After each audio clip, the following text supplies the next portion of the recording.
전기 회로를 크게 이제 두 가지로 구분할 건데 여기에서는 주로 이제 직류 전기 회로에 대해서만 이야기하고요. 나중에 이제 교류 전기 회로 이야기할 때 뭐 교류뿐만이 아니라 뭐 RC 회로, LC 회로, RC 회로 포함해서 그쪽에서 다 한꺼번에 얘기를 하려고 합니다. 자, 전기 회로 관련된 문제가 모두 6문제가 있는데 사실은 2013년 같은 이 문제는 뭐 전기 회로 문제라고 보기 좀 그런 경우도 그렇기도 합니다. 그리고 이 두 개 문제는 풀 의미가 전혀 없는 문제라서 사실은 실제로 이 두 문제, 세 문제 정도밖에 안 되는 것 같아요. 그래서 그래도 간단하게 여기서 정리를 하고 넘어가는 게 좋을 것 같아서 따로 제시를 했습니다.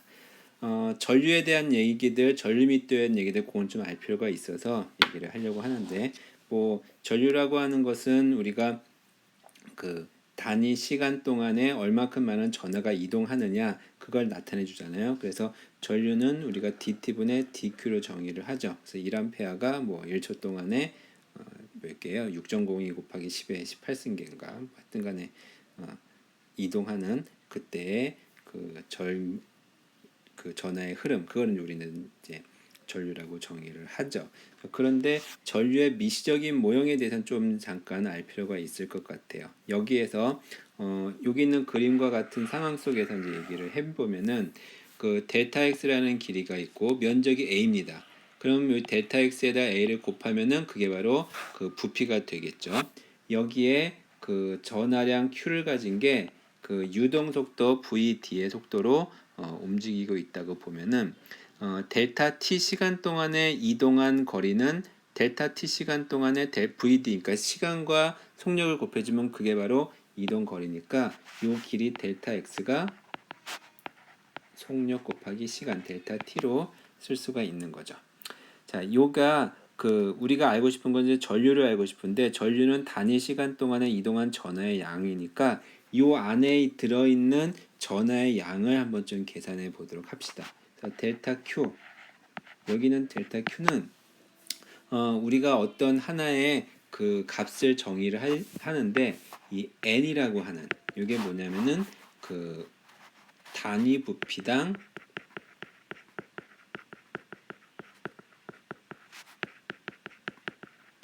전하 운반자 수 결국 뭐냐면은 전하 운반자 밀도라고 할 수 있어요. 여기 보면 전하 운반자의 밀도라고 했죠. 그거를 이제 n이라고 표시를 해주면은 이 델타 q를 어떻게 쓸 수 있냐면 델타 q라고 하는 거는 뭐냐면은 그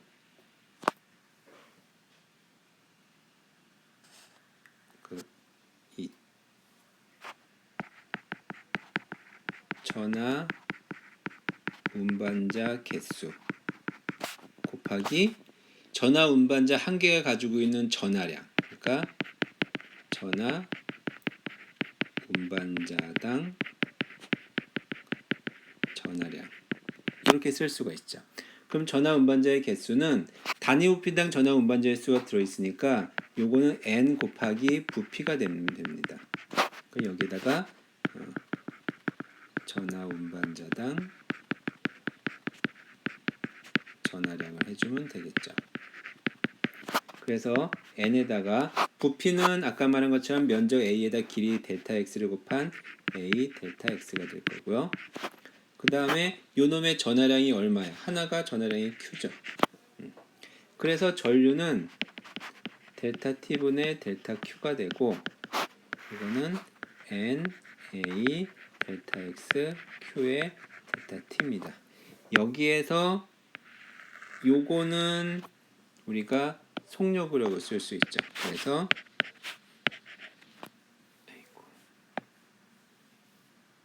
요거는 n 그 다음에 q 앞에다 쓸게요. 그 다음에 그 델타 t분의 델타 x를 vd 하기 a 이런 식으로 우리가 쓸 수가 있습니다. 그래서 단위 부피당 전하 운반자 전하 운반자 밀도 하나의 전하 운반자가 갖는 전하 운반자의 속력 단면적 이렇게 연결이 됩니다. 사실 이것만 여기서 쓸 건 없고요. 나중에 이거를 쓰이기 때문에 미리 의도를 해봤습니다. 자, 전압이라고 하는 건 알고 있죠. 전압은 전류를 흐르게 만들어 일정하게 전류가 흐르게 만들어주는 그 역할을 해주는 그래서 우리가 기전력이라고 하는데 좀 뒤에 나올 거고요. 잠깐만.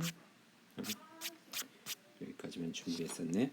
자, 전류 밀도라는 거를 잠깐 얘기하도록 할게요. 전류 밀도는 뭐 크게 쓰이지는 않는데 이 뒤에 문제에 좀 나와 있더라고요. 전류 밀도라고 하는 거는 단위 부피당 전류의 양입니다. 여기 보면은 그러니까 단위 부피당이 아니라 그 단위 면적당 여기 써 있죠. 그래서 I는 단위 면적 A당 아니 I가 아니라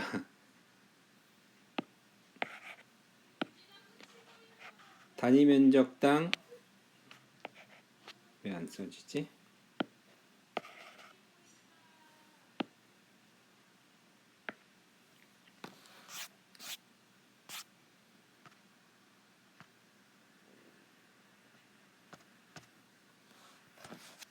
잠시만요.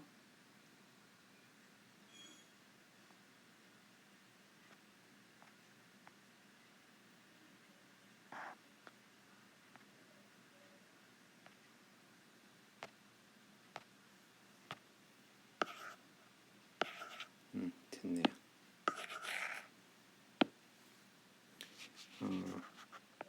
단위 면적당 전류.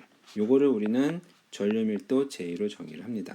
근데 앞에서 이 전류의 미시적 모형에서 전류를 뭐라고 쓰냐면 NQVDA라고 했잖아요. 그래서 NQVDA A를 나눠주니까 없어져서 NQVD만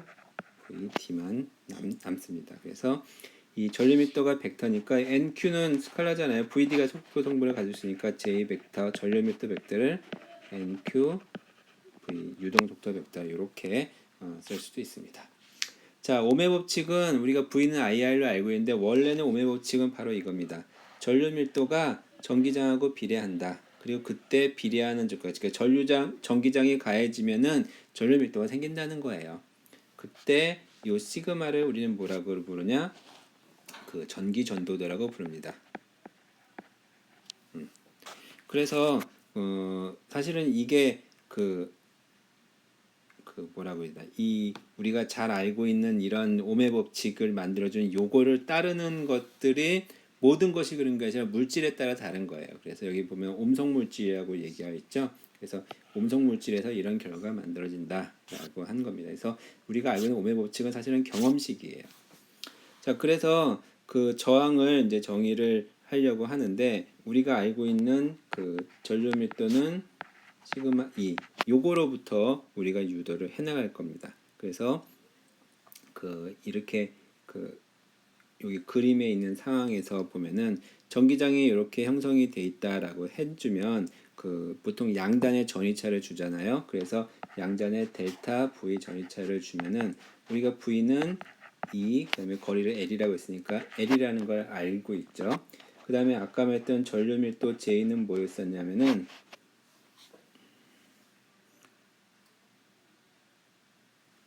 전류 밀도 J는 단위 면적당 전류니까 A분의 I로 쓸 수가 있잖아요. 그래서 요거를 여기다가 집어넣어주면은 J는 A분의 I 그 다음에 시그마 E는 L분의 델타 V 그래서 요거로부터 델타 V는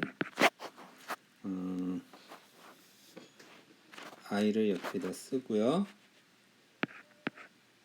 I를 왼쪽에 쓸까? 쓰고 나머지를 이쪽에 오른쪽에다 쓰면은 뭐가 되냐면은 시그마 A분의 L이 되겠네요.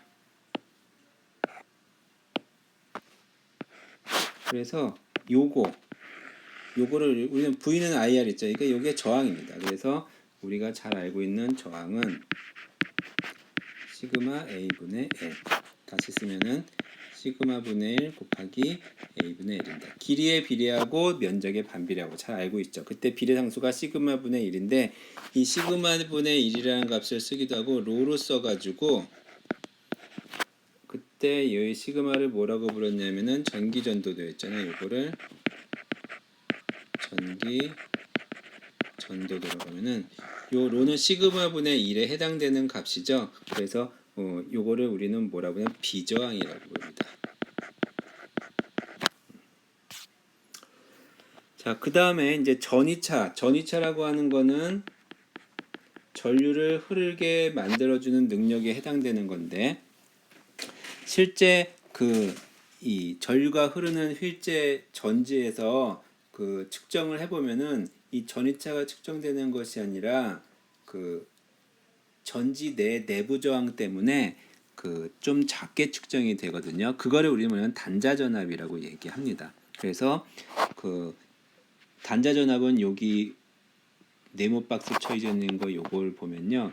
요 네모 박스가 건전지라고 생각해 주면 돼요. 여기에 기전력에다가 내부 저항이 있습니다. 양쪽에서 전이차를 측정해 주면은 실제로 여기 걸려 있는 요 전이차가 나오는 것이 아니라 내부 저항 때문에 IR의 값만큼 내려간 그거를 우리는 단자 전압이라고 부르죠. 그래서 실제로 측정한 단자 전압은 델타 V는 기전력에다가 내부 저항 IR의 그 내부 저항에 의한 전압 강화만큼 작게 됩니다. 자, 그래서 여기에서 회로에서 한 바퀴 돌면은 이 기전력이 그 올라갔다가 내려갔다가 올라갔다가 내려갔다가 하면서 다시 제자리에 들어오면 0이 돼 버리죠. 그걸 이용해서 우리가 회로를 구성하는데 그걸 우리는 뭐라면 키르요프 법칙이라고 얘기합니다. 자, 키로의 법칙은 두 가지가 있는데 첫 번째 하나는 뭐냐면 들어간 전류는 모두 나간 전류의 합과 똑같다. 그걸 우리는 분기점 법칙이라고 얘기를 해주고요. 그래서 예를 들어서 가서 이렇게 갈라지는 게 있으면 들어가는 게 I1, 위로 I2, 위쪽으로 I3가 지나가면은 I1은 I2 더하기 I3로 된다. 요거를 우리는 분기점 법칙이라고 하고요. 두 번째 고리 법칙은 임의의 다치나료에서 내가 고리를 만들었을 때 자기 자리로 되돌아오면은 전이차의 합은 전이차의 값은 0이 돼 버린다. 그거를 우리가 그 고리 법칙이라고 합니다. 그래서 고리 법칙을 할 때 우선 그 지나가는 경로는 이런 방향이 되고 반대로 갈 수도 있잖아요. 근데 뭐가 되든 상관없어요. 지나가는 경로에 대해서 이게 전지를 통과해야 한다. 이런 방향으로 지나가면은 플러스 기저력방이 됩니다. 만약에 이렇게 돼 있을 때 여기로 지나가면은 그 큰 데서 작은 것을 갈 때는 마이너스 이런 기저력 값이 이제 반대로 내려가는 거고요. 그 다음에 저항이 R의 크기의 저항이 있으면 내가 전류가 이쪽 방향으로 흐른다고 가정을 했을 때 이쪽 방향으로 지나가면서 그러니까 전류하고 같은 방향으로 지나가면 마이너스 IR만큼 전압 강화가 일어나는 거고요. 만약에 이쪽 방향으로 가게 되면은 플러스 IR만큼 이제 전압이 이 기전력 값이 올라간다고 볼 수 있죠. 자, 그거를 이용해 가지고 고리 법칙을 적용시켜 줍니다. 자, A에서 출발해서 이렇게 한 바퀴를 돈다고 볼게요. 뭐가?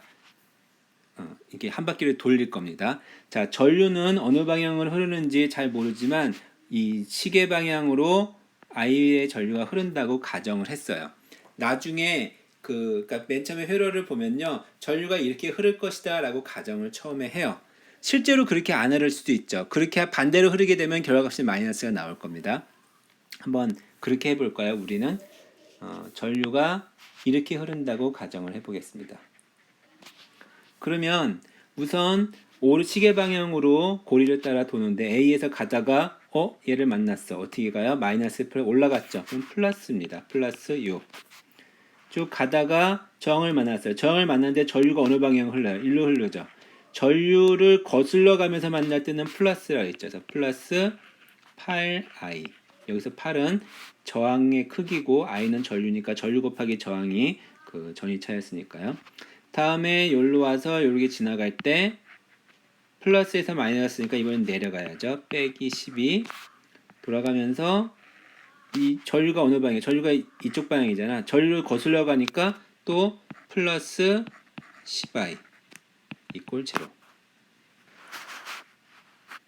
그러면 얘가 뭐냐면 18i는 오른쪽 넘어가면 6. 그래서 i는 3분의 1 다니는 암페어 이렇게 되는 거예요. 똑같죠 결과. 근데 여기는 마이너스 3분의 1이고 플러스 3분의 1이죠. 그 얘기는 뭐냐면은 내가 처음에 이렇게 흐를 거라고 생각했던 것처럼 전류가 흐르는구나. 얘는 반대 방향을 했으니까 마이너스가 나온 겁니다. 똑같아요. 결과는. 자, 한번 문제를 봅시다. 자, 2003년 10번 문제는 통과. 여러분이 그냥 한번 보도록 하세요. 해놓고 나서 풀고 나니까 너무 허무한 것 같아. 두 번째도 역시 통과. 역시 허무합니다. 세 번째부터 보도록 할게요. 자, 그림은 면적이 같은 두 개의 평행한 원형 도체판 사이에 전기전도도 시그마1 두께 D1인 물질 1과 전기전도도 시그마2 두께 D2인 물질 2가 각각 채워져 있는 것을 나타낸 것이다. 두 도체판 사이의 전압은 V다. 전류가 정상 상태로 흐를 때 도체판 사이의 전류 밀도의 크기는 얼마인가? 그럼 전류 밀도의 크기를 구하려면 뭘 구해야 되냐면은 전류를 구해야겠죠. 그거를 이제 면적으로 나눠주면 되니까. 그럼 전류를 구하려면은 각각의 이제 쉽게 말하면은 V는 I하니까 저항을 구해주면 되는 거잖아요. 그래서 이제 저항을 구해줄 거예요. 그럼 저항을 구해주려면은 저항은 알고 있죠. 전기전도도 하고 면적하고 길이하고 알면은 우리가 알고 있으니까. 그래서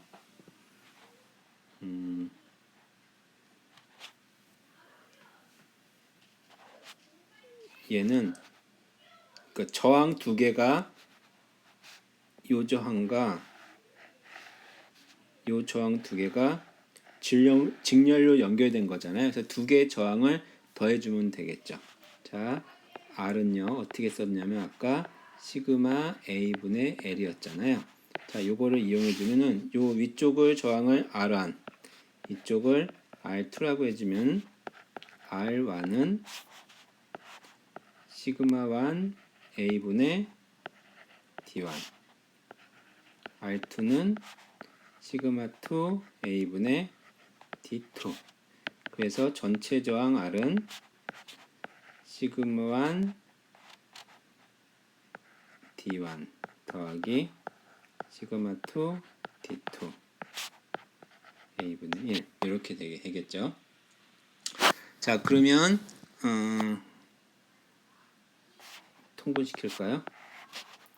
시그마 1 시그마 2 A분의 D1 시그마 2 더하기 D2 시그마 1. 우리가 알고 싶은 거는 전류를 알고 싶은 거니까 전류라고 하는 건 뭐냐면요. V 나누기 R이죠. 델타 V라고 쓸까? 그래서 여기는 전압은 V였고요. R은 요거 써주면 되죠. D1 시그마 2 더하기 D2 시그마 1의 시그마 1 시그마 2 A. 그래서 요거는 시그마 1 시그마 2 A V 나누기 시그마 D1 시그마 2 더하기 D2 시그마 1. 자, 우리가 구하면 전류 밀도는 면적분의 전류였으니까 그래서 A만 없애주면 되죠. 그래서 D1 시그마 2 D2 시그마 1 시그마 1 시그마 2 V 이게 답이 되는 겁니다. 자, 그 다음에 키로의 법칙을 이용한 요 문제도 뭐 간단하니까 오늘이 어떻게 보면 제일 간단한 문제네요. 그런 것도 있어야죠. 자, 전류가 I1, I2, I3를 다 문제에서 주어졌어요. 그러니까 우리는 고리만 만들면 되죠. 우선 분기점 법칙 세 개가 좀 다 나오는 거니까 이 점을 분기점 법칙으로 적어주면 I1이 들어와서 I2와 I3로 쪼개지는 거죠. 그래서 I1은 I2 더하기 I3가 되는 것씩 하나 분기점 법칙에서 얻었고요. 자, 고리 법칙은 요 고리하고 요 고리하고 두 개를 사용합시다. 자, 어디서 출발할까? 여기서 출발하자. 나는 이게 저항 전지를 먼저 만드는 게 좋더라고. 마이너스 플러스가 있으니까 플러스 4 쭉 가다가 다음에 얘를 만났네요. 얘는 마이너스 30 I3 왜냐면 전류 방향과 고리 방향이 똑같으니까요. 마이너스 30 I3 다음에 여기로 오다가 얘도 전류 방향과 고리 방향이 똑같으니까 마이너스 10 i1 이꼴 자식 제자리 들어왔으니까 제로. 자, 얘는 어디서부터 할까? 여기서부터 합시다. 여기부터 하면은 전류방과 고리방 똑같죠? 마이너스 20i2. 다음에 5는 마이너스 플러스니까 플러스 5. 다음에 여기 갈 때는 이쪽을 갈 때는 전류의 방향과 고리 방향이 반대죠. 그럴 때는 부호가 그치 마이너스는 플러스라고 했죠. 플러스 30i3 이꼴 제로. 자, 요 세 개를 연립하면 됩니다. 자, 연립하면 답이 지저분하게 나와요. i1이 110분의 35 단위는 암페어, i2가 110분의 32, i3가 110분의 3. 그래서 누가 풀고 나가지고 이거 답 틀린 거 아니야? 라고 생각할 수 있는데 최근에는 답이 지저분하게 나오는 경향도 꽤 많이 있으니까 그냥 여러분들 믿고 얘는 이렇게 크게 돌아가는 고리 하나를 만들어서 거기다 대입해서 한번 확인해 보는 과정을 거치는 것도 좋을 것 같습니다. 자, 마지막 문제 2014년도 비교도 최근에 나왔던 문제인데요. 자, 요거는 그림의 기질력이 입실 E1, E2인 두 개의 직류전원과 저항값이 각각 R, 스몰 r, 스몰 r인 세 개의 정을 구성된 회로를 나타낸 것이다. 각 도선에는 I, I1, I2의 전류가 흐르고 있다. I를 풀이 과정과 함께 이거로 나타내고 라지 R 가변 저항이 변할 때 저항값 R인 저항의 소비 전력이 최대가 되는 조건을 관계식으로 나타내시오. 이렇게 얘기를 했습니다. 자, 우선 여기에서 전류를 구하라 그랬잖아요. 그럼 전류 구하면 되죠. 키로의 법칙 이용해주고 그다음에 키로의 법칙, 분배 법칙, 고리 법칙, 분배 법칙 이용해주면 요 점에서 I1이 들어와서 I1과 I2가 들어와서 I가 됐네요. 그래서 I1 더하기 I2 이꼴 제로가 아니라 I가 되고요. 다음에 요 고리와 요 고리 두 개를 해봅시다. 여기서 출발할게요. 올라가서 E1, 그 다음에 빼기 스몰 r I1, 그 다음에 빼기 IR 이걸 제로.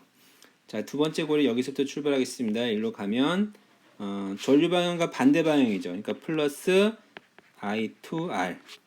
그 다음에 요거는 플러스에서 마이너스로 갔으니까 마이너스 2. 다음에 이 R도 이렇게 올라가 반대 방향으로 가니까 플러스 IR 이꼴 제로 이렇게 씁니다.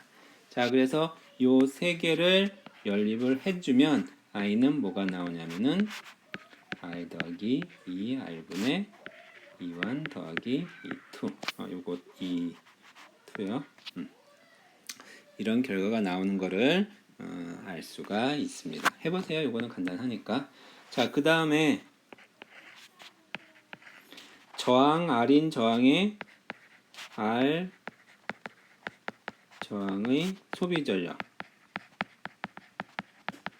소비 전력은 전류하고 저항이 주어질 때 I 제곱 R 이게 소비 전력이니까 우리 파워로 쓰죠.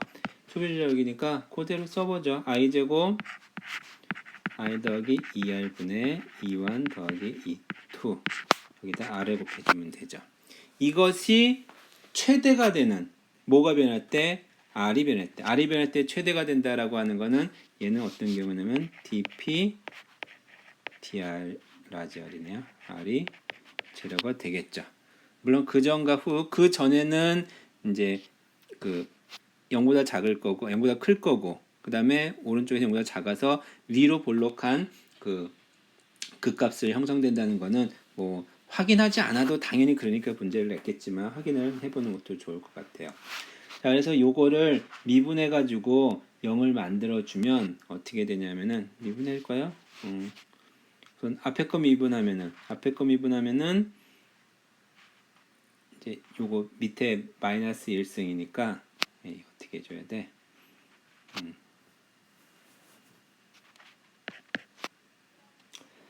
우선 이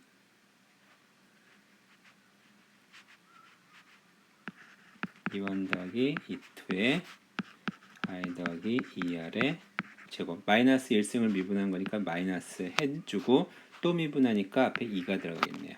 자, 뒤에 R 그냥 남고요. 더하기 I 더하기 2R분의 E1 더하기 E2 요게 되겠죠. 잠깐만. 쏘리. I 제곱하려니까 이거 제곱해야 되네. 그래서 앞에 거 미분하면 2에 I 더하기 2R에 E1 더하기 E2 안에 거 미분해주면은 I 더하기 2R에 제곱에 E1 더하기 E2에 마이너스 1 그 다음에 R 또 미분하니까 2 이렇게 되겠네요. 그다음 더하기 뒤에 거 미분하면 0이니까 I 더하기 2R분의 E1 더하기 E2의 제곱 이렇게 되겠죠. 자, 그래서 요거를 통분을 해주면 즉 R 더하기 2R에 3성으로 통분해주면은 더하기 E2의 제곱에 스몰 r 더하기 2R 뒤에 거 쓴 겁니다. 그 다음에 앞에 거 2하고 마이너스니까 마이너스 4 그 다음에 E1 더하기 E2의 제곱이 되겠죠. 그래서 결국에는 잠깐만요. 마이너스 4에 여기 요 뒤에 첫 번째 앞에 거 미분했을 때 뒤에 R 남아 있어야 되죠. 이렇게 R. 그래서 여기다 R 남아주면은 이놈이 이제 0이 돼야 되는 겁니다. 그럼 나머지는 이 R이 아니라 여기 R이 들어가야 되겠죠. 그래서 R 더하기 2R 빼기 4R은 0이 돼서 조건이 라지 R은 2분의 R이 되죠. 이런 조건을 구할 수가 있습니다. 자, 그래서 요거 그 전기회로 앞에 부분은 간단하게 여기서 마치도록 하겠습니다.